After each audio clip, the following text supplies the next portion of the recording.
Drazí podaní soběšlavští měšťané, po dlouhém rozvažování jsem se rozhodl, že přivítám zde svého Petra, bratra drahého. Povstaň, bratře.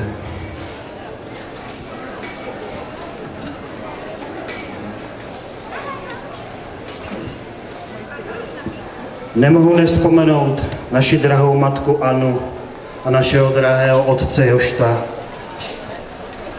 A tímto, milí bratře, nemůžu samozřejmě i nevzpomenout na to, jaký jsi byl, když jsi byl malý, sotva odkojený.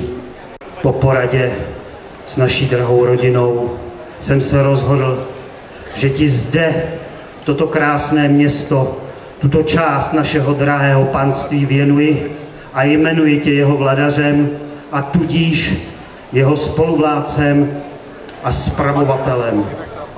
Takže, milý Petře,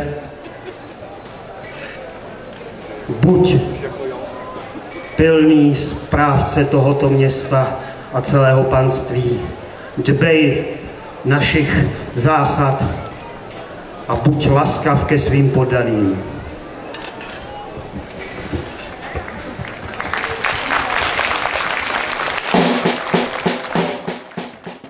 Rytíři, chopte se zbraní.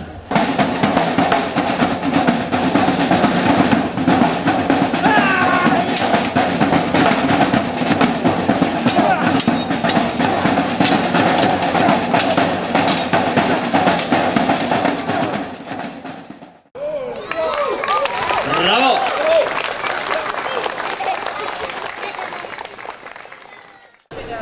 Hezké dopoledne, dámy a pánové, vzácní hosté, milí přátelé.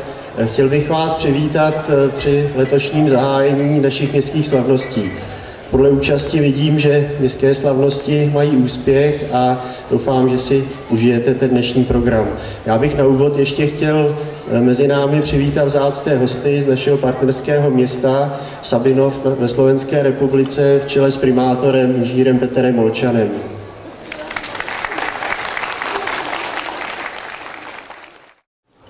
Takže dovolte, aby som sa k vám tiež prihovoril ako zástupca partnerského mesta z mesta Sabinova.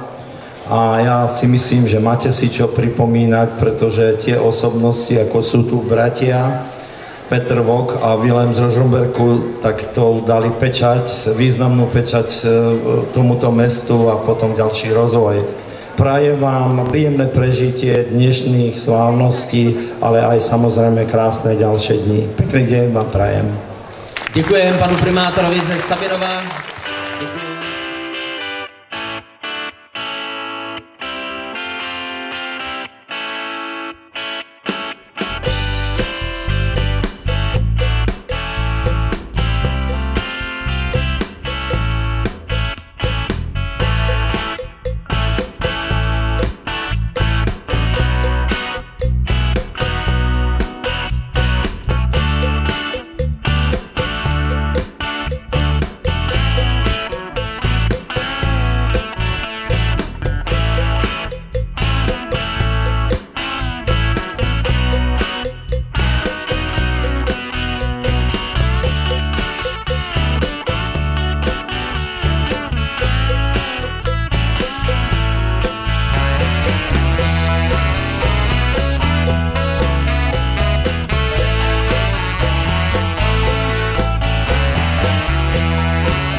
Takže vítejte na vrcholu dnešních soběslavských setkání kapela Hrůzy.